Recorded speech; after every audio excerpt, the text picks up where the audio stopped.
दोस्तों, स्वागत है आपका अपने ऑनलाइन लर्निंग परिवार TWD में। आज हम लोग एजुकेशन के बारे में पढ़ते हैं। शिक्षा, पहले इसकी संकल्पना देख लेते हैं। शिक्षा, कॉन्सेप्ट ऑफ एजुकेशन। शिक्षा एक स्वाभाविक प्रक्रिया है।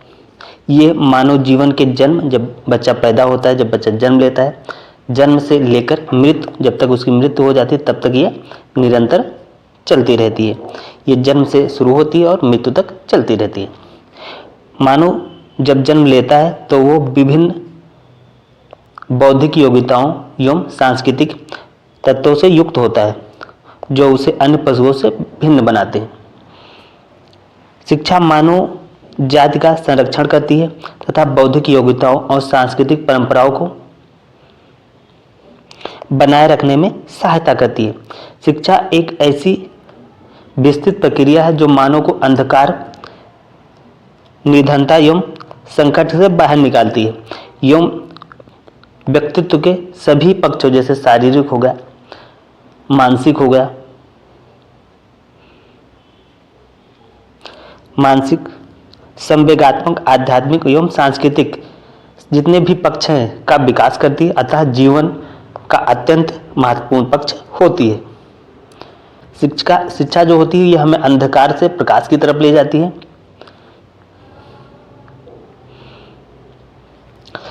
शिक्षा के द्वारा मनुष्य अपना आर्थिक विकास करता है।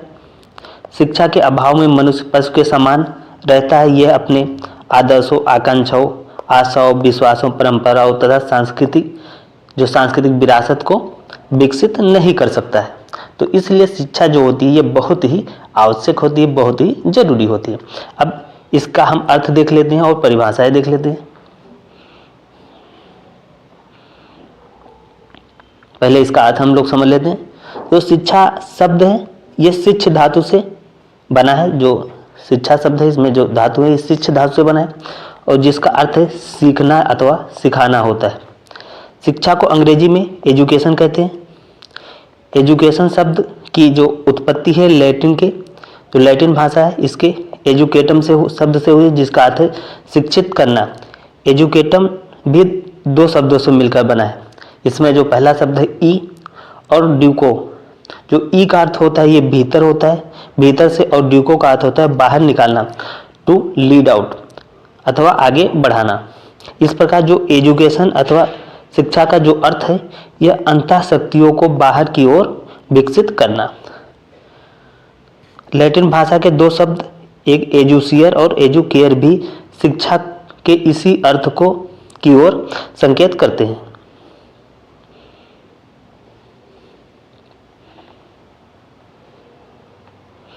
पहला एजुसियर का अर्थ है विकसित करना अथवा निकालना, तथा दूसरे एजुकेयर का जो अर्थ है आगे बढ़ाना, बाहर निकालना या विकसित करना। अतः शिक्षा का जो अर्थ है ये आंतरिक शक्तियों अथवा गुणों का विकास करना।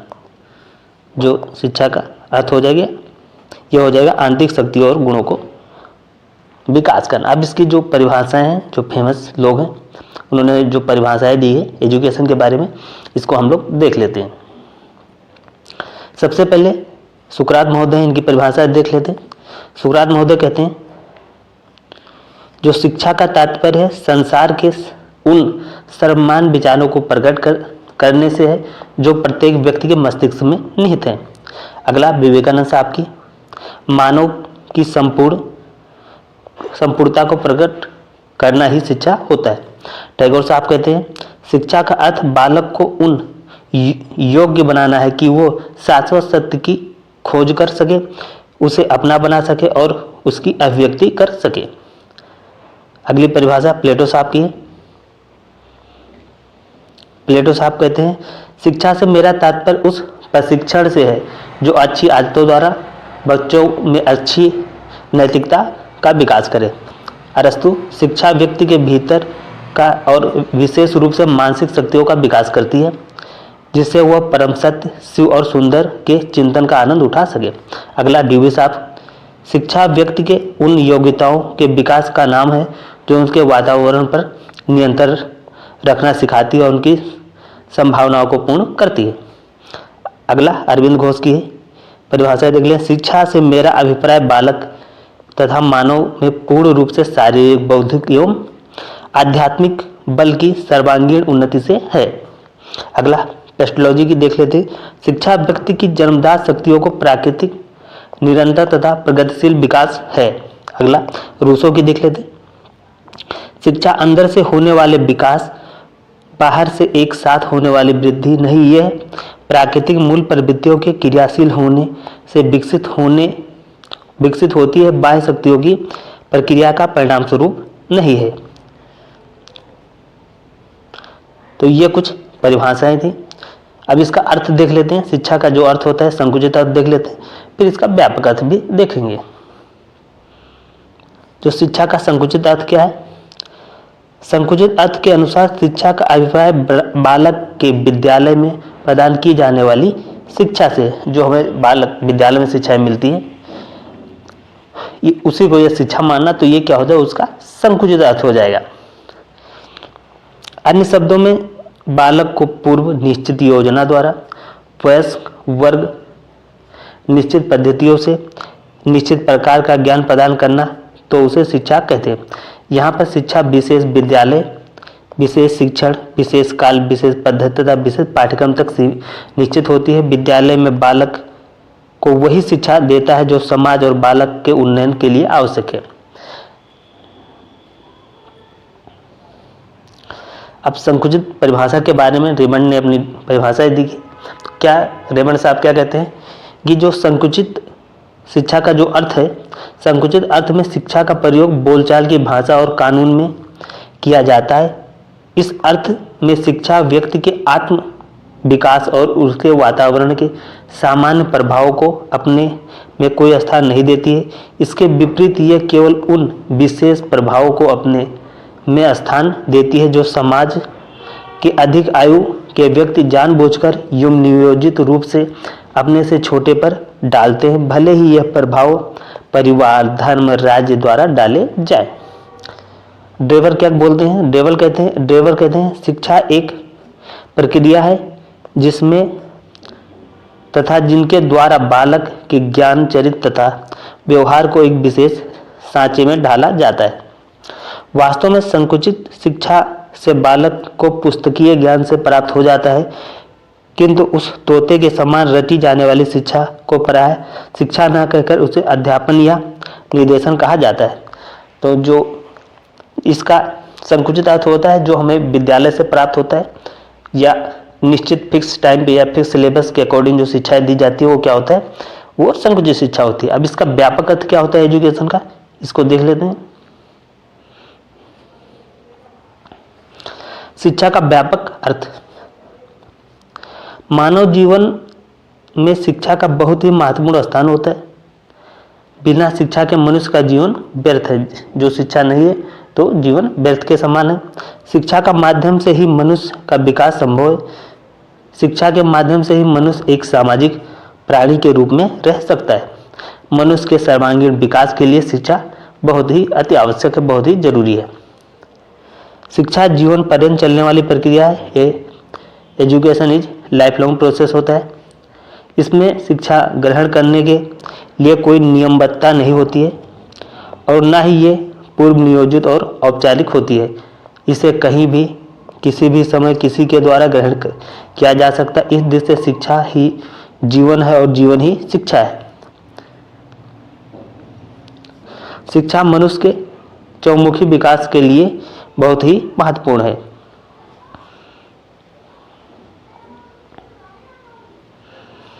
शिक्षा का व्यापक अर्थ यह है कि मनुष्य के द्वारा अर्जित वह ज्ञान जो अपने भौतिक, सामाजिक एवं आध्यात्मिक वातावरण के अनुकूलन में सहायता करे, इसमें समायोजित होने में मनुष्य की रक्षा करे। अतः हम कह सकते हैं कि शिक्षा का अर्थ ऐसे वातावरण का निर्माण करना है जिससे मनुष्य की अंतःशक्तियों का विकास हो सके।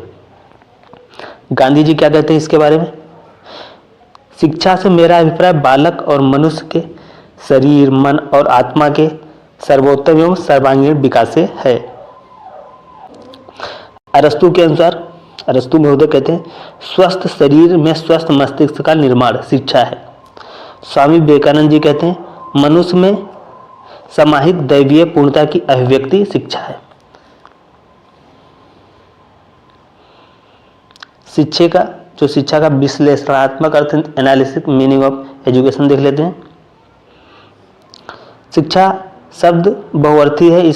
इसकी जो व्याख्या विविध प्रकार से की जा सकती है, अर्थात शिक्षा के विश्लेषणात्मक अर्थ निम्न प्रकार है। पहला,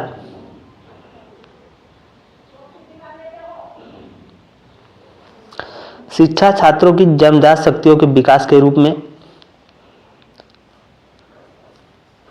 बालक की जन्मजात शक्तियों का सर्वांगीण विकास करना शिक्षा है। एडिसन के अनुसार शिक्षा के द्वारा मानव के अंतर निहित उन सभी शक्तियों एवं गुणों का दिग्दर्शन होता है जिनकी शिक्षा की सहायता के बिना अंदर से बाहर निकलना नितांत असंभव है। शिक्षा का नवीन सूचना के रूप में नवीन सूचनाओं का संग्रह एवं निष्पादन ही शिक्षा है। यदि शिक्षा प्रक्रिया में सूचनाओं सहायक होती है किंतु शिक्षा का स्थान ग्रहण नहीं कर सकती। शिक्षा एक क्रियाशील प्रक्रिया के रूप में शिक्षा एक क्रियाशील प्रक्रिया जो व्यक्ति एवं समाज दोनों को ही विकास के पथ पर अग्रसर करती है। गतिशीलता से तात्पर्य सामाजिक परिवर्तन के साथ साथ प्रक्रिया में भी परिवर्तन होने से है।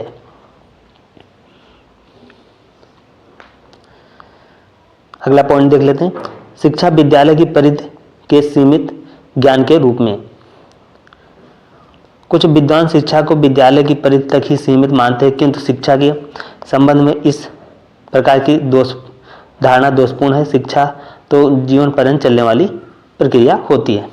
जो शिक्षा का वास्तविक अर्थ है इसको देख लेते हैं। शिक्षा के विभिन्न अर्थों को समझने के बाद शिक्षा के वैज्ञानिक अर्थ को भी समझ लेना आवश्यक है। शिक्षा के वैज्ञानिक अर्थ के अनुसार शिक्षा का तात्पर्य उस प्रक्रिया से है जिसमें वैज्ञानिक पद्धति के आधार पर या उनका अनुसरण करके व्यक्ति के सर्वांगीण विकास का प्रयास किया जाता है।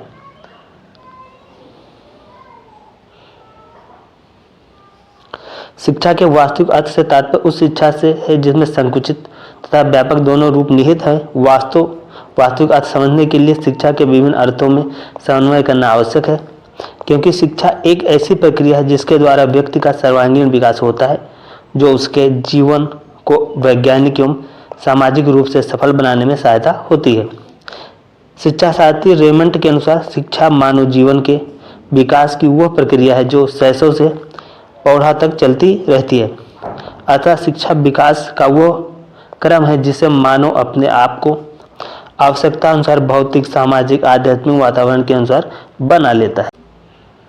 नेचर ऑफ एजुकेशन, आइए इसको डिटेल वे में देख लेते हैं। पहले तो इसके बिंदु देख लेते हैं। पहला पॉइंट, शिक्षा एक सोद्देश्य व सचेतन प्रक्रिया है। शिक्षा एक निरुद्देश्य व अचेतन प्रक्रिया न होकर एक सोद्देश्य व सचेतन प्रक्रिया होती है। यह इसका निश्चित उद्देश्य होता है। इसका पाठ्यक्रम होता है, एक फिक्स पाठ्यक्रम होता है, नहीं कि कुछ भी पढ़ा दिया जाए। शिक्षण विद्या इसकी फिक्स होती है, शिक्षण विद्या भी इसमें होती है और द्वारा सोच समझकर प्रदान और प्राप्त की जाती है, जिसमें व्यक्ति जो होता है उसकी इंडिविजुअल तथा समाज, सोसाइटी दोनों के हित को ध्यान में रखा जाता है। इसमें जिसको पढ़ाया जाता है उसका भी ध्यान रखा जाता है कि उसको कैसी एजुकेशन चाहिए, उसकी नीड क्या है, उसकी क्षमताएं क्या है, क्या वो उस एजुकेशन को कैपेबल है, वो ले सकता है कि नहीं ले सकता, उसके मानसिक स्तर का भी ध्यान रखा जाता है और समाज को क्या चाहिए, कैसे लोग चाहिए, उसका भी ध्यान रखा जाता है। तो दोनों के हितों में ध्यान रखा जाता है। अगला पॉइंट देख लेते हैं।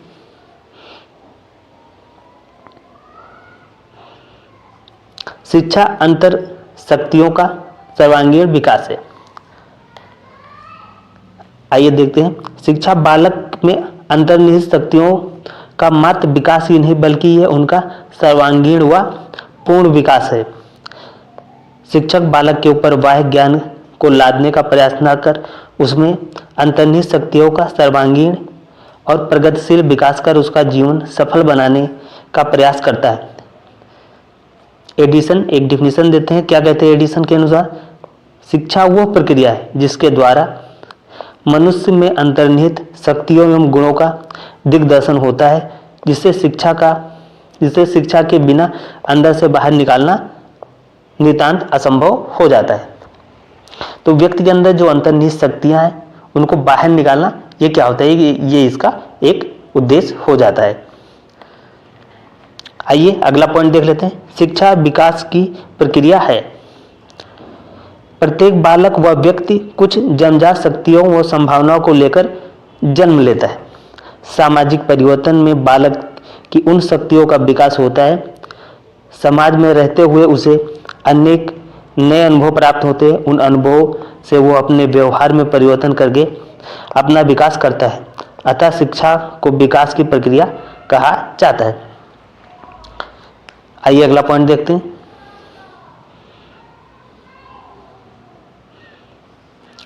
शिक्षा का अर्थ केवल विद्यालय में प्रदान किए जाने वाले ज्ञान से नहीं है। शिक्षा केवल विद्यालय तक सीमित नहीं है, बल्कि बालक पर जो तत्व प्रभाव डालते हैं वह सभी शिक्षा के क्षेत्र के अंतर्गत आते हैं। एक बालक को जो भी प्रभावित करता है, जो भी उस पर प्रभाव डालता है, वो सभी के सभी शिक्षा के अंतर्गत आ जाते हैं। मनुष्य के लिए संसार के समस्त प्राणी शिक्षा का कार्य करते हैं, तो इसके लिए सभी शिक्षण का कार्य करते हैं। ये अगला पॉइंट देख लेते हैं। शिक्षा एक प्रगतिशील परिवर्तन है। वस्तुतः शिक्षा द्वारा व्यक्ति अपनी क्षमताओं आदि के प्रयोग करते हुए कुछ ना कुछ सीखता रहता है। सीखने के परिणाम स्वरूप उसके व्यवहार एवं अनुभव में प्रगतिशील परिवर्तन होते रहते हैं। कनिंघम ने इसके बारे में एक परिभाषा देखी है। इस परिभाषा को देख लेते हैं। समाज एवं व्यक्ति दोनों के लिए शिक्षा एक ऐसा माध्यम है जो परिवर्तनों को लाती है। तो ये कनिंघम साहब की डिफिनीशन हो जाएगी। जो शिक्षा एक प्रगतिशील परिवर्तन है, इसके बारे में इनकी डिफिनीशन है। आइए अगला पॉइंट देख लेते हैं। शिक्षा एक द्विमुखी प्रक्रिया है। शिक्षा की प्रक्रिया में शिक्षक और विद्यार्थी दोनों को परस्पर सक्रिय सहयोग करना पड़ता है। अब एजुकेशन दिया जा रहा है, बच्चा सीख नहीं रहा है तो शिक्षक उसे सिखा नहीं सकता है, इसलिए दोनों का एक्टिव होना जरूरी है, सीखने वाले का भी और सिखाने वाले का भी। एडम्स के अनुसार, एडम्स साहब क्या कहते हैं, शिक्षा एक द्विमुखी प्रक्रिया है, बाइपोलर प्रोसेस है, ठीक है, जिसमें कि एक व्यक्ति दूसरे के विकास में परिवर्तन के लिए कार्य करता है।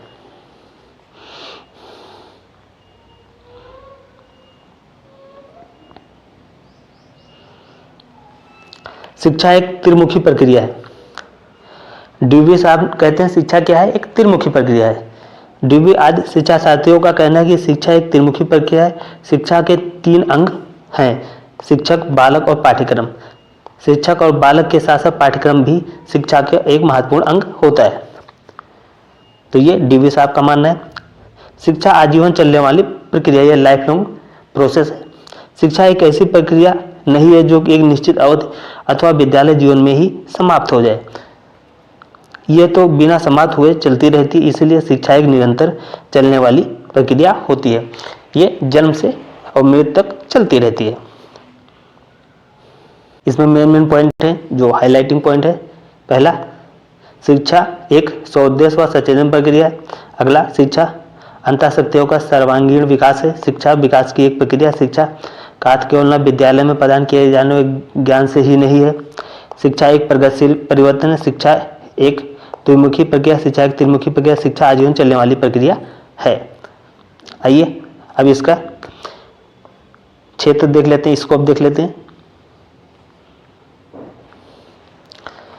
जीवन के विभिन्न क्षेत्रों में प्राप्त अनुभवों को अलग अलग विषयों के रूप में प्रस्तुत करके शिक्षा के विषय विस्तार या क्षेत्र को निम्नलिखित भागों में बांटा जा सकता है।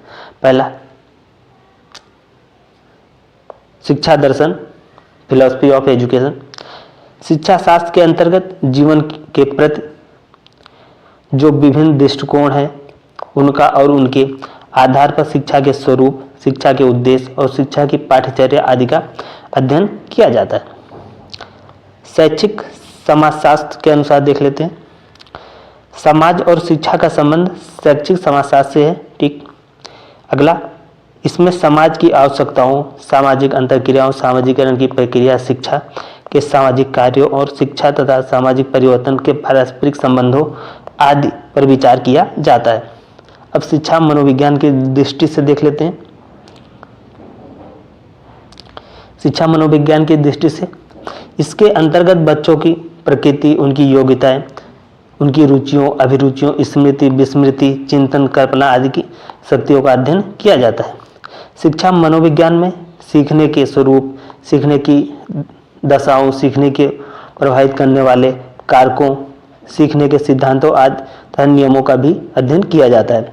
जैसे ऐसा नहीं है कि बच्चे की योग्यताएं का ध्यान नहीं रखा जाता, वो यदि उसको कंटेंट 10th क्लास का दिया जाए, उसकी योग्यता 5 क्लास की, तो उसको समझ में नहीं आएगा। उसका एजुकेशन जो होता है उसकी रुचि के आधार पे होता है। अगला पॉइंट देख लेते हैं, शिक्षा का इतिहास। इसमें आदिकाल से लेकर अब तक की शिक्षा व्यवस्था, स्वरूप और उसके परिणामों का अध्ययन किया जाता है। शिक्षा के इतिहास का अध्ययन करके हम अपने लिए उचित शिक्षा व्यवस्था विकसित कर सकते हैं। आइए अगला पॉइंट देख लेते हैं,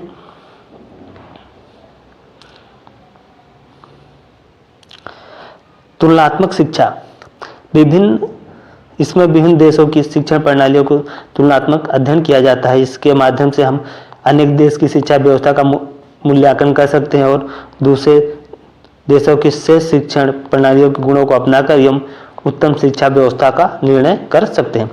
शैक्षिक समस्याएं, इसके अंतर्गत देश के वर्तमान शैक्षिक समस्याओं पर विचार किया जाता है और उनके समाधान के तरीके ढूंढे जाते हैं। प्रमुख समस्याएं जैसे अपव्यय, अवरोधन की समस्या, अनुशासनहीनता, जनसंख्या की समस्या, राष्ट्रीयकरण की समस्या। अगला, इसमें समस्याओं के कारणों का विश्लेषण करके उनका समाधान खोजना आवश्यक है ताकि शिक्षा व्यवस्था सुचारू रूप से चल सके। अगला पॉइंट, शैक्षिक प्रशासन एवं संगठन। इसमें शिक्षा का संचालन, राज्य और इसमें सहयोग, प्रधानाध्यापक एवं अध्यापकों के गुणों, कर्तव्य, बच्चों के परिवेश, उनका वर्गीकरण आदि का अध्ययन किया जाता है। इसमें शिक्षा की प्रक्रिया को सुचारू संचालित करने में सहायता मिलती है। शिक्षण कड़ाव तकनीकी, शिक्षण प्रक्रिया में सीखना और सिखाने दोनों क्रियाएं आती हैं। इसमें विभिन्न भिन्न स्तरों के बच्चों को भिन्न भिन्न विषयों को पढ़ाने की विधियां, उनकी उपयोगिता और अपनाने की सावधानियों पर चर्चा की जाती है। हाईलाइट इसकी देख लेते हैं। जो स्कोप में क्या क्या हो जाएगा, आपका हो जाएगा शिक्षा दर्शन, शैक्षिक समाजशास्त्र, शिक्षा मनोविज्ञान, शिक्षा कहते हैं तुलनात्मक शिक्षा, शैक्षिक समाजशास्त्र, शैक्षिक प्रशासन एवं संगठन, शैक्षिक कला और तकनीक। शिक्षा की आवश्यकता एवं महत्व, तो इसका देख लेते हैं।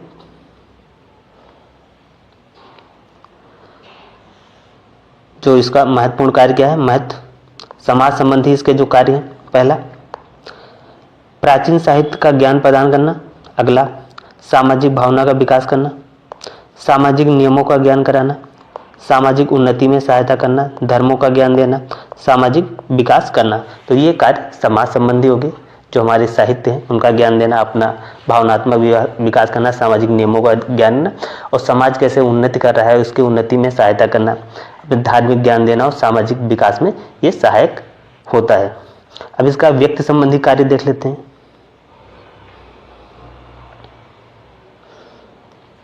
व्यक्ति संबंधी कार्य पहला हो जाएगा आंतरिक शक्तियों का विकास करना, भावी जीवन के लिए तैयार करना, मानवीय गुणों का विकास करना, आत्मनिर्भर बनाना, संपूर्ण व्यक्तित्व का विकास करना, चारित्रिक और नैतिक गुणों का विकास करना, संवेगात्मक सकारात्मक सुधार करना, आध्यात्मिक विकास हेतु। जो व्यक्तिगत कार्य जो इसके होते, जो हमारी आंतरिक शक्तियाँ हैं उनको विकास करना हमारे भावी जीवन के लिए हेल्प करता है और जितने मानवीय गुण हों उनके विकास में सहायक है, हमें आत्मनिर्भर बनाता है और संपूर्ण व्यक्तित्व का विकास करता है। ये चरित्र संबंधी या नैतिक गुणों का भी विकास करता है और संवेग में जो सकारात्मक सुधार है ये काम करता है, आध्यात्मिक विकास भी करता है। आइए अगला देख लेते हैं। वातावरण संबंधी जो इसके कार्य है, वातावरण के साथ अनुकूलन करने में हेल्प करता है, सहायता करता है। वातावरण सामंजस्य स्थापित करने में भी सहायता करता है।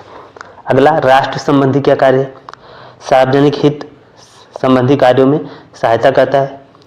भावनात्मक राष्ट्रीय एकता स्थापित करता है। अगला, राष्ट्रीय विकास में योगदान देता है।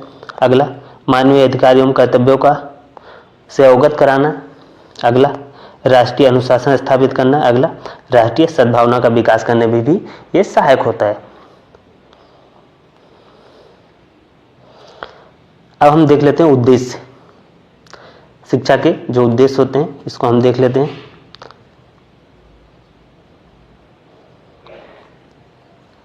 अगला पहला पॉइंट क्या है?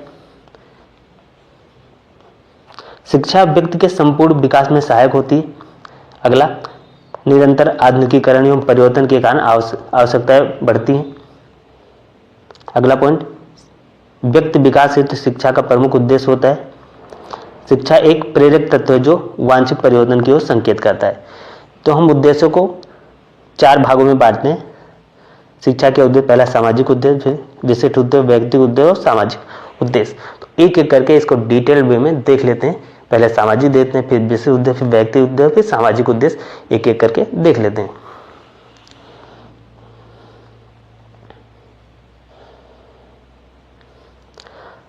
तो सामाजिक उद्देश्य में पहला हो जाएगा, सामान्य उद्देश्य में पहला हो जाएगा जनरल ऑब्जेक्टिव, शारीरिक विकास, फिजिकल डेवलपमेंट। इसमें आ जाएगा आपका स्वास्थ्य हो जाएगा, व्यायाम, खेलकूद एवं रोगों से बचाव पर ध्यान। स्वास्थ्य व्यक्ति समाज के विकास में योगदान देता है। मानसिक विकास में आ जाएगा तर्क, स्मृति, कल्पना, निरीक्षण एवं निर्णय क्षमता का विकास। आत्मविश्वास, अभय, आशा, मानसिक प्रेरणा तत्व का विकास। और सांस्कृतिक विकास के अंतर्गत आ जाएगा आपका भाषा, साहित्य, धर्म, रीति रिवाज, कला, कौशल एवं संगीत का ज्ञान। समाज की संस्कृति को बनाए रखना एवं संवर्धित करना। नैतिक एवं चारित्रिक विकास, आचार विचार, नैतिकता एवं चरित्र निर्माण पर जोर, समाज के नियमों का पालन करने हेतु प्रेरित करना। अगला, जीविकोपार्जन एवं व्यवसायिक विकास, रुचि, योग्यता, आवश्यकता के अनुसार एवं व्यवसायिक शिक्षा, जीवन निर्वाह के लिए आवश्यक दक्षता विकसित करना।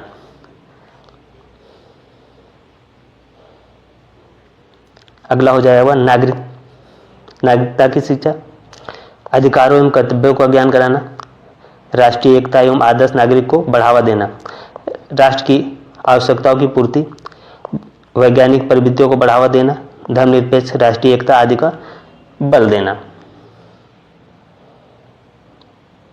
अगला पॉइंट हो जाएगा आपका आध्यात्मिक चेतना का विकास करना, मानसिक, सामाजिक, सांस्कृतिक एवं नैतिक विकास पर ध्यान देना, मन, आत्मा, मन एवं शरीर को संतुलित विकास, अवकाश के सदुपयोग, अध्ययन, मनन एवं चिंतन के अवसर प्रदान करना, कला, संगीत, नृत्य एवं साहित्य में रुचि विकसित करना। अगला हो जाएगा समायोजन के उद्देश्य,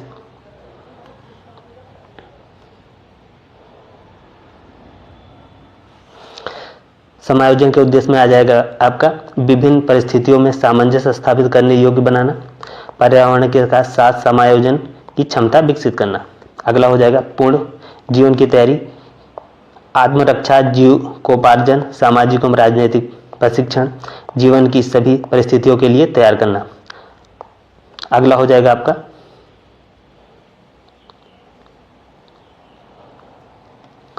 आत्माभिव्यक्ति, योग्यता प्रदर्शित करने के अवसर प्रदान करना, स्वाभाविक विकास सुनिश्चित करना।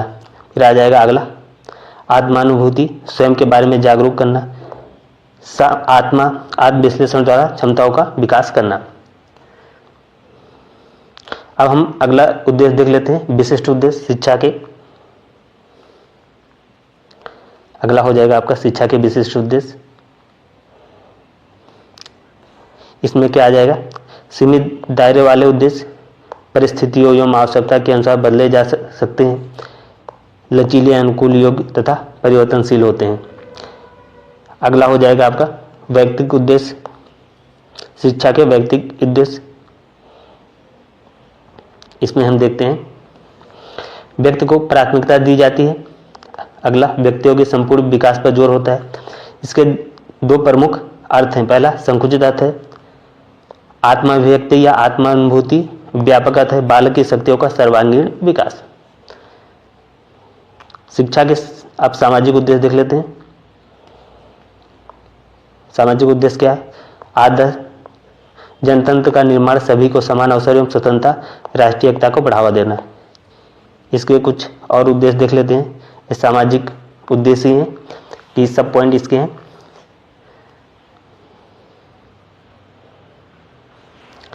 सांस्कृतिक सहिष्णुता का विकास, लोकतंत्र एवं नागरिकता का विकास, राष्ट्रीय एवं अंतर्राष्ट्रीय समझ को विकसित करना, धार्मिक सहिष्णुता को बढ़ावा देना, लोकतांत्रिक गुणों का विकास करना, नैतिक एवं चारित्रिक विकास करना, सामाजिक दृष्टिकोण विकसित करना, व्यवसायिक एवं उदार शिक्षा देना।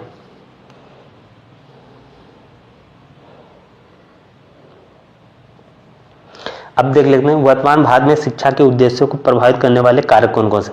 पहला हो जाएगा दार्शनिक कारक, आध्यात्मिक और भौतिक दृष्टिकोण शिक्षा को प्रभावित करता है। समाजशास्त्रीय कारक, समाज की संरचना, संस्कृति, धार्मिक स्थिति का प्रभाव, स्त्री पुरुष समानता एवं समाज की जीवन शैली शिक्षा को प्रभावित करती है। राजनीतिक कारक, राज्य एवं शासन प्रणाली का शिक्षा पर प्रभाव, लोकतांत्रिक समाज में शिक्षा को स्वतंत्रता मिलती है। आर्थिक कारक, आर्थिक स्तर शिक्षा को प्रभावित करता है, पिछड़े समाजों में शिक्षा व्यवस्था में कठिनाई आती है। वैज्ञानिक कारक देख लेते हैं। वैज्ञानिक कारक में आएगा विज्ञान तकनीक प्रगति शिक्षा को प्रभावित करती है। वैज्ञानिक सोच विकास शिक्षा का उद्देश्य बनता है। मनोवैज्ञानिक कारक में बच्चों की रुचि, क्षमता, संज्ञानात्मक क्षमताओं के अनुसार शिक्षा प्रदान करना, तो ये सभी कारक इसको प्रभावित करते हैं।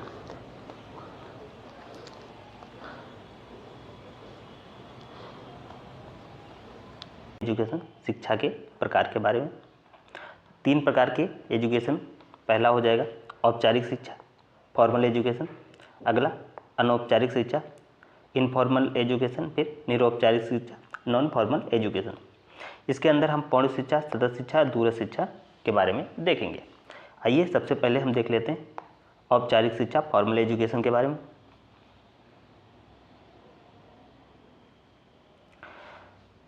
फॉर्मल एजुकेशन,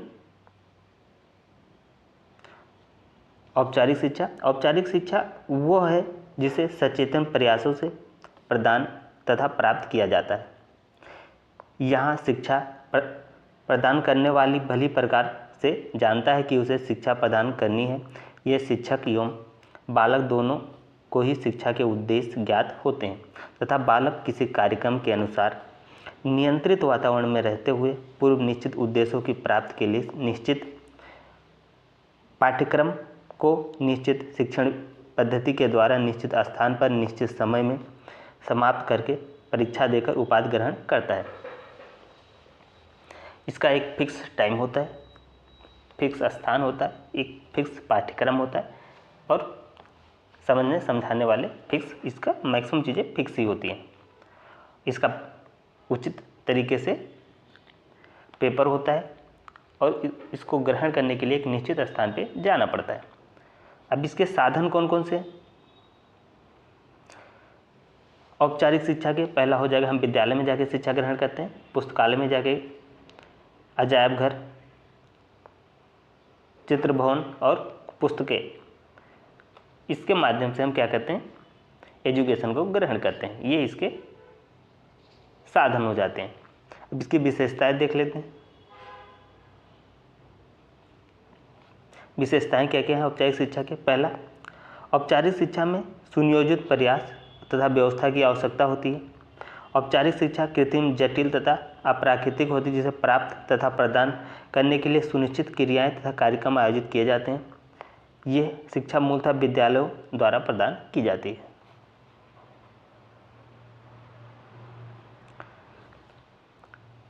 सामान्यतः औपचारिक शिक्षा एक सुनिश्चित पाठ्यक्रम होता है जिसे एक निर्धारित समय में पूरा होता है। ठीक, औपचारिक शिक्षा कष्टसाध्य एवं परिश्रम साध्य होती है।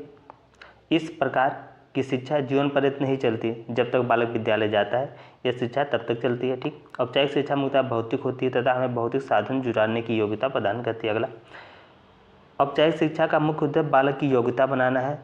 वो एक निश्चित परीक्षा उत्तीर्ण का प्रमाण पत्र प्राप्त कर ले, किन्हीं निश्चित विषयों की विषय वस्तु का ज्ञान प्राप्त कर ले। अगला, औपचारिक शिक्षा उद्देश्य केंद्रित होती है, अर्थात औपचारिक शिक्षा के सुनियोजित उद्देश्य होते हैं। अब हम देखते हैं अनौपचारिक शिक्षा क्या होती है। अभी हमने देखा औपचारिक शिक्षा, अब देखते हैं अनौपचारिक शिक्षा। अनौपचारिक शिक्षा में अनौपचारिक शब्द विशेषण के रूप में प्रयुक्त होता है जो शिक्षा की विशेषता बताता है। अनौपचारिक शब्द दो शब्दों की संधि से बना अन प्लस उपचारिक। अन का अर्थ है नहीं तथा उपचारिक शब्द उपचार से बना है जिसका अर्थ है इलाज, चिकित्सा या व्यवस्था होते हैं। इस प्रकार अनौपचारिक शिक्षा वो शिक्षा है जिसे व्यक्ति बिना किसी व्यवस्थित साधनों अथवा प्रयासों से स्वतः ही प्राप्त कर लेता है।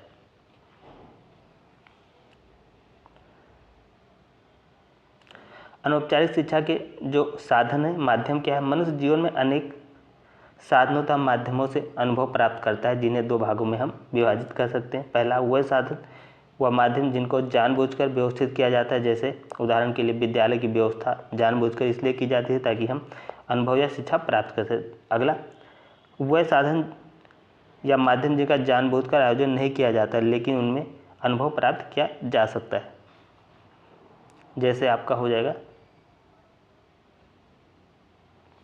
जंगल में खड़े नीम के पेड़ को देखकर हम उसका आकार, पत्तियों, फूलों और फलों के रंग का ज्ञान प्राप्त कर सकते हैं। अनौपचारिक शिक्षा का जो साधन है, जैसे परिवार में हम जो शिक्षा लेते हैं, समुदाय में, धर्म में, राज्य, रेडियो, टेलीविज़न, समाचार पत्र, इनके थ्रू हम इसको लेते हैं। अब डिफिनीशन देख लेते हैं। पहली डिफिनीशन है प्रोफेसर जी.एस. रॉस के अनुसार, अनौपचारिक शिक्षा बालक के द्वारा सभी प्रभाव ग्रहण करना और उसे अपनी प्रकृति से उत्तेजित कर पूर्णतः विकास करना सिखाती है। सरल शब्दों में अनौपचारिक शिक्षा जीवन से संबंधित वह अनुभव जिन्हें हम बिना किसी व्यवस्थित प्रयास, संस्था या साधन से स्वाभाविक स्थिति में प्राप्त करते हैं। इस प्रकार की शिक्षा प्रत्यक्ष रूप से संबंधित होती है तथा जीवन पर्यंत चलती है, लाइफ टाइम चलती रहती है। अब इसकी विशेषताएं देख लेते हैं अनौपचारिक शिक्षा की। अनौपचारिक शिक्षा की विशेषताएं, इसके लिए किसी विशेष प्रयास व्यवस्था की आवश्यकता नहीं होती। इसे जीवन के संघर्षों से स्वतः ही प्राप्त किया जाता है। यह शिक्षा स्वाभाविक, सरल और प्राकृतिक रूप से होती है। यह शिक्षा व्यक्ति की मूल प्रवृत्तियों तथा उनकी रुचि पर निर्भर करती है। इसे प्राप्त करने के लिए व्यवस्थित अपने परिवार, पड़ोस या समाज पर निर्भर रहता है। इसको प्राप्त करने के लिए व्यक्ति जो होता है परिवार, पड़ोस और समाज पर निर्भर रहता है। यह मनुष्य के अनुभव की योग्यता पर निर्भर करती है। अनौपचारिक शिक्षा कष्टासाध्य या श्रमासाध्य नहीं होती बल्कि यह सुखद और मनोरंजक होती है।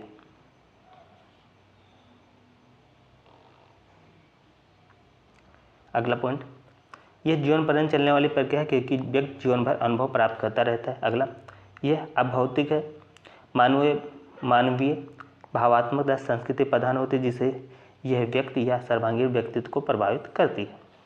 इसका उद्देश्य क्या है अनौपचारिक शिक्षा के, आइए इसको भी देख लेते हैं। पहला, व्यक्तिगत तथा सामाजिक जीवन में समन्वय स्थापित करना। अगला, बालक को स्वतंत्र रूप से सीखने का अवसर प्रदान करना। अगला, स्वावलंबन की भावना विकसित करना। जीवन उपयोगी ज्ञान अनुभव प्रदान करना, सभी को साक्षर बनाना। समूह में कार्य करने की भावना विकसित करना। अगला, सफल जीवन व्यतीत करने की योग्यता का विकास करना। अगला, भावी जीवन की उन्नति समृद्धि है तैयार करना। अगला, व्यक्ति की व्यक्तित्व के सभी आयामों को प्रभावित कर उन्हें एक निश्चित दिशा प्रदान करना। अगला, शैक्षिक स्तर के उन्नयन हेतु शिक्षा के सार्वजनिकरण का विस्तार करना। अब इसके अभिकरण देख लेते हैं, काफ़ी महत्वपूर्ण है। पहला हो जाएगा परिवार। परिवार को बालक का प्राथमिक विद्यालय कहा जाता है। फ्रोबेल ने कक्षाएं आदर्श अध्यापिका है और वो घर द्वारा ही कई अनौपचारिक शिक्षा सर्वाधिक प्रभावी और स्वाभाविक होती है। अगला, समुदाय शिक्षा के साधन के रूप में विद्यालयों की स्थापना करता है और शिक्षा के उद्देश्यों का निर्धारण भी करता है।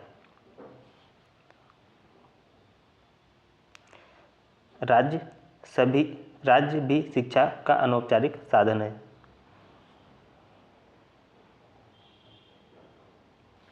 शिक्षा का समुचित प्रबंध करना राज्य का प्रमुख कर्तव्य है क्योंकि अच्छी शिक्षा से ही एक अक्षय राज्य का निर्माण किया जा सकता है। धर्म के माध्यम से बालक में नैतिक मूल्यों का विकास होता है। गिलबर्ट के अनुसार धर्म ईश्वर व देवताओं के प्रति गतिशील विश्वास और आत्मसमर्पण है। पुस्तकालय व वाचनालय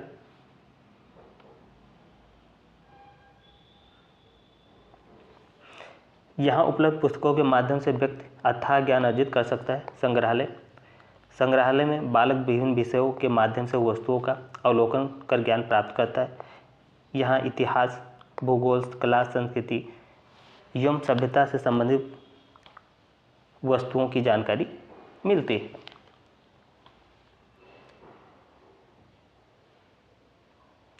अनौपचारिक शिक्षा का महत्व, इसका महत्व देख लेते हैं। अनौपचारिक शिक्षा का महत्व।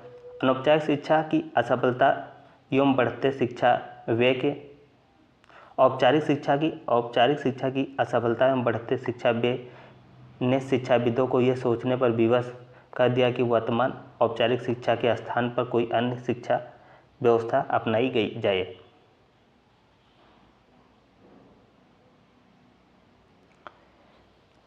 अनौपचारिक शिक्षा औपचारिक शिक्षा से अधिक महत्वपूर्ण है क्योंकि पहला पॉइंट,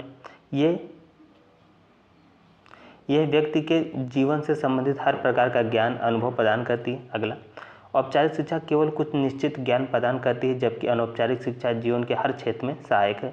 अगला पॉइंट, औपचारिक शिक्षा कुछ वर्षों तक चलती है जबकि अनौपचारिक शिक्षा जीवन पर्यंत चलती है। अनौपचारिक शिक्षा प्राप्त करने के लिए कोई विशेष आर्थिक साधन की आवश्यकता नहीं होती जिससे इसका शिक्षा व्यय कम ही होता है। तो ये इसके कुछ महत्वपूर्ण पॉइंट रहे।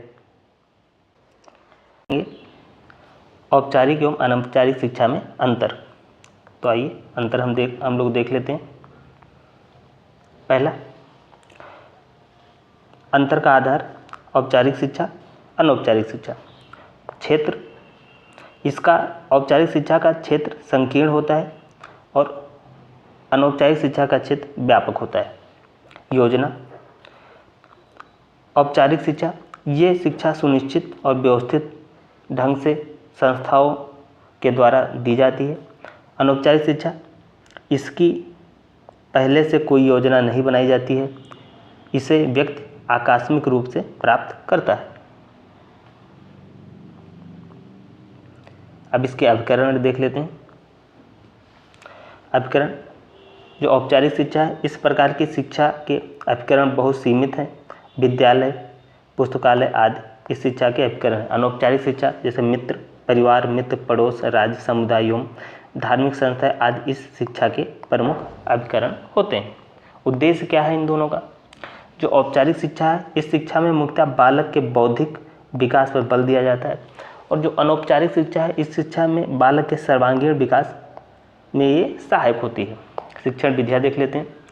औपचारिक शिक्षा की देख लेते हैं पहले। इसमें शिक्षण विधियों कक्षा स्तर एवं विषय के अनुसार निश्चित की जाती हैं और अनौपचारिक शिक्षा में इस प्रकार की शिक्षा में शिक्षण विधियाँ निश्चित नहीं होती, अनुभव ही बालक को शिक्षा प्रदान करते हैं।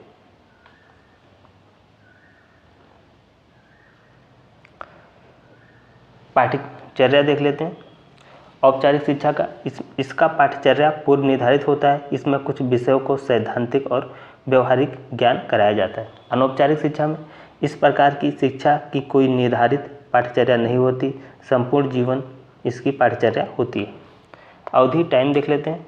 इसमें औपचारिक शिक्षा में इसमें प्रत्येक कक्षा अथवा स्तर के पाठ्यक्रम को एक निश्चित अवधि में पूरा करना होता है। अनौपचारिक शिक्षा, इसकी कोई निश्चित अवधि नहीं होती है, बालक जन्म से जीवन पर्यंत तक सीखता रहता है। शिक्षक औपचारिक शिक्षा में इस शिक्षा को प्रदान करने का कार्य विभिन्न विषयों के प्रशिक्षण प्राप्त व्यक्ति करते हैं और अनौपचारिक शिक्षा, इस शिक्षा में सभी व्यक्ति शिक्षक होते हैं क्योंकि वह किसी न किसी रूप में अपना प्रभाव छोड़ते हैं। स्थान, ये केवल विद्यालय में ही दी जाती है, इसका कोई निश्चित स्थान नहीं होता है। प्रमाण पत्र, इस शिक्षा में परीक्षा में सफलता प्राप्त होने पर प्रमाण पत्र दिया जाता है और अनौपचारिक शिक्षा, इसमें किसी भी प्रकार का प्रमाण पत्र नहीं दिया जाता है। तो औपचारिक जो शिक्षा होती है इसका एक निश्चित स्थान होता है, निश्चित समय होता है, निश्चित पाठ्यक्रम होता है। और जो अनौपचारिक शिक्षा है इसका कोई निश्चित पाठ्यक्रम नहीं होता, निश्चित समय नहीं होता, ना इसका कोई प्रमाण पत्र मिलता है। तो ये इसके कुछ मेन डिफरेंस रहे। अनौपचारिक शिक्षा और निरौपचारिक शिक्षा में अंतर। अनौपचारिक शिक्षा इनफॉर्मल एजुकेशन, निरौपचारिक शिक्षा नॉन फॉर्मल एजुकेशन। जो अनौपचारिक शिक्षा है, अनौपचारिक शिक्षा में छात्र पर किसी भी प्रकार का नियंत्रण नहीं होता है। और जो निरौपचारिक शिक्षा है, निरौपचारिक शिक्षा में छात्रों पर कुछ क्षेत्रों में नियंत्रण होता है।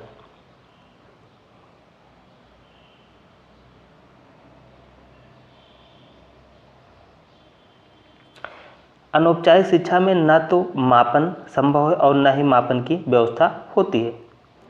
निरौपचारिक शिक्षा में मापन संभव है तथा इसमें मापन की व्यवस्था भी होती है। जो अनौपचारिक शिक्षा है, इस शिक्षा में किसी भी प्रकार का पाठ्यक्रम नहीं होता है। ये जीवन पर्यंत चलने वाली शिक्षा होती है और इसका कोई निश्चित फिक्स पाठ्यक्रम नहीं होता है। जो निरौपचारिक शिक्षा है, इसका निश्चित पाठ्यक्रम होता है, इसका निश्चित समय होता है। निरौपचारिक शिक्षा में निश्चित समय में इसे कंप्लीट करना होता है। और जो अनौपचारिक शिक्षा है, अनौपचारिक शिक्षा के साधन सीमित नहीं होते हैं। निरौपचारिक शिक्षा के साधन जो होते हैं क्या होते हैं? सीमित होते हैं। और जो संस्थाएं होती हैं निरौपचारिक शिक्षा और जो अनौपचारिक शिक्षा ना तो व्यवस्थित होती है और ना ही इसकी व्यवस्था करने वाली कोई विविध संस्था है। इसकी कोई फिक्स संस्था नहीं है और ना ही कोई स्थान होता है, ना ही इसका कोई पाठ्यक्रम होता है। लेकिन जब जो निरौपचारिक शिक्षा है, इस शिक्षा का व्यवस्थित तथा स्पष्ट होती है, इसकी व्यवस्था करने वाली एक कोई संस्था होती है जिसके माध्यम से ये आपको ये प्रदान की जाती है। डिस्कस करते हैं दूरस्थ शिक्षा प्रणाली, डिस्टेंस एजुकेशन सिस्टम। दूरस्थ शिक्षा अनौपचारिक शिक्षा की आधुनिक प्रणाली है। इसमें शिक्षक और छात्र का प्रत्यक्ष संपर्क नहीं होता है। दूरस्थ शिक्षा का अर्थ है दूर स्थित रहते हुए शिक्षा प्राप्त करना। इसे मुक्त शिक्षा, ओपन एजुकेशन भी कहा जाता है। यह उन लोगों के लिए शिक्षा की एक व्यवस्था है जो औपचारिक शिक्षा प्राप्त करने में असमर्थ हैं और भविष्य में भी समर्थ नहीं हो सकते हैं।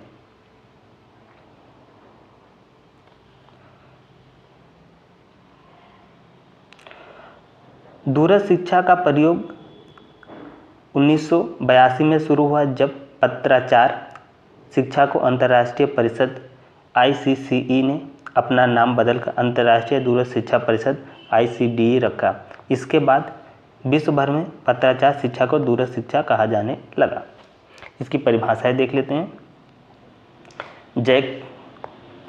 दूरस्थ शिक्षा अधिगम विधि की कुछ ऐसी विशेषताओं को प्रकट करती है जो शिक्षा संस्थाओं को अधिगम विधि से भिन्न है। अगला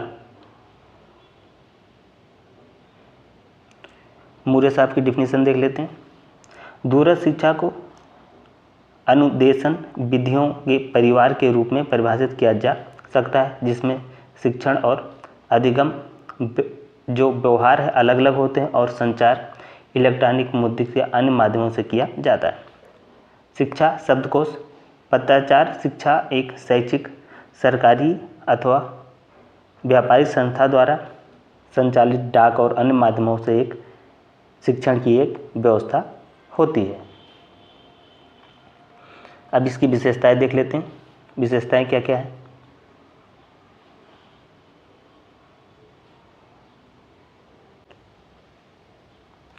दूरस्थ शिक्षा की विशेषताएं। पहले, यह औपचारिक शिक्षा प्रणाली है जिसे पत्राचार शिक्षा, मुक्त अधिगम, मुक्त शिक्षा आदि कहा जाता है। अगला, ये जनसामान्य की शिक्षा है जिसमें शिक्षक विभिन्न माध्यमों से शिक्षा प्रदान करता है। इसमें स्थान और समय का कोई बंधन नहीं होता है। ये व्यक्तिगत अध्ययन पर बल देती है। इसमें सभी के लिए शिक्षा सुलभ होती है। यह बहुआयामी पाठ्यक्रमों को समाहित करती है।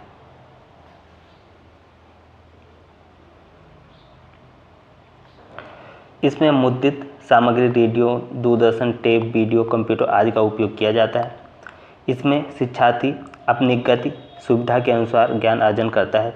यह मुक्त अधिगम की परिस्थितियाँ सृजन करती है और स्व अध्ययन को बढ़ावा देती है। शिक्षक और छात्रों के बीच संपर्क फोन, मोबाइल, कंप्यूटर एवं डाक आदि के द्वारा होता है। इसका उद्देश्य देख लेते हैं। दूरस्थ शिक्षा का उद्देश्य आर्थिक आयु दूरी के कारण शिक्षा से वंचित लोगों को अधिगम के अवसर प्रदान करना। अगला, रोजगार में लगे शिक्षित व्यक्तियों को उनके ज्ञान विकास का अवसर देना। अगला, सामाजिक एवं आर्थिक रूप से पिछड़े व्यक्तियों को समाज में उपयोगी नागरिक बनाने में सहायता करना। अगला, उच्च शिक्षा के लिए व्यापक अवसर प्रदान करना। अगला, शिक्षार्थी को उनकी रुचि के विभिन्न क्षेत्रों में हुए नवीन विकास एवं सुधारों से अवगत कराना।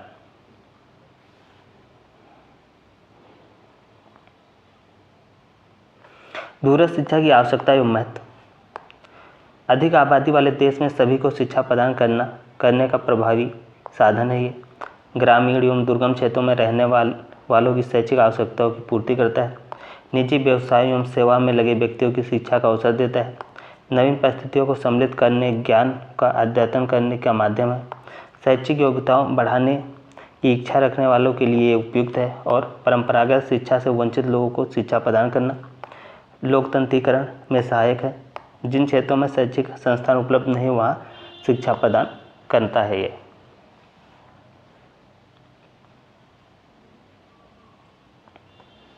दूरस्थ शिक्षा के घटक क्या हैं? काफ़ी महत्वपूर्ण पॉइंट है, यहाँ से प्रश्न बनते हैं। पहला, मुक्त अधिगम, ओपन लर्निंग, छात्रों को पाठ्यक्रम एवं अधिगम के चयन में स्वतंत्रता प्रदान करता है। अगला, मुक्त शिक्षा, ओपन एजुकेशन, परंपरागत शिक्षा पद्धतियों से अलग एक स्वायत्त व्यवस्था। अगला, पत्राचार शिक्षा, इसमें अध्ययन सामग्री डाक के से भेजी जाती है और परीक्षा परंपरागत होती है।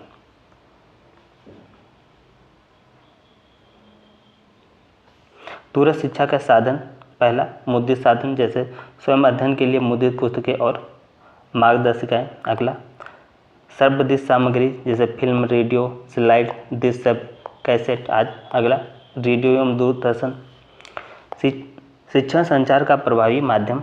अगला, कंप्यूटर आधारित शिक्षण जैसे ऑनलाइन शिक्षण हो गया और डिजिटल पाठ्यक्रम हो गया।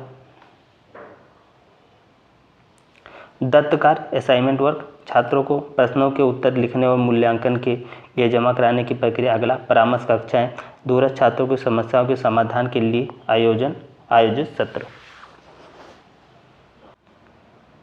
दूरस्थ शिक्षा की सीमाएं क्या क्या है? पहला, विज्ञान एवं व्यावसायिक पाठ्यक्रमों के लिए उपयुक्त नहीं है क्योंकि प्रयोगात्मक अभ्यास संभव नहीं है। अगला, इसमें स्वाध्याय पर अधिक बल दिया जाता है जिसमें केवल परिपक्व एवं लगनशील व्यक्ति को ही लाभ उठा सकते हैं। अगला, भारत जैसे देश में जहाँ शिक्षित बेरोजगार अधिक है, ये प्रणाली बेरोजगारी बढ़ा सकती है। अगला, पर्यवेक्षण एवं निगरानी की कमी के कारण गुणवत्तापूर्ण शिक्षा प्रदान करना कठिन है। अगला, दूरस्थ शिक्षा अब महंगी होती जा रही है जिससे आर्थिक रूप से कमजोर छात्र इसका लाभ नहीं उठा पा रहे हैं।